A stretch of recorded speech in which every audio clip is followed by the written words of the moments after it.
4 বছরে যা দেখলাম,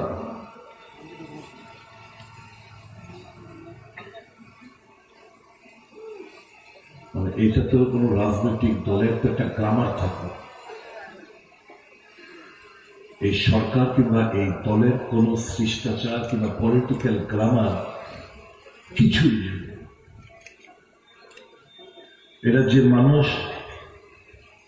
আজকে অপমানিত।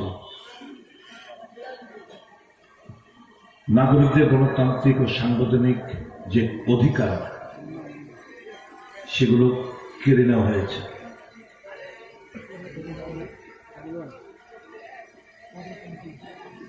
সরকার প্রতিষ্ঠিত হওয়ার পর যতগুলো নির্বাচন হয়েছে রাজ্যে, বলপূর্বক জোর করে ভোট লুট করা হয়েছে। মানুষের উপর আস্থা তাদের নেই। তারা ভাবছে পেশি শক্তির বিনিময়ে আর অঢেল অর্থের বিনিময়ে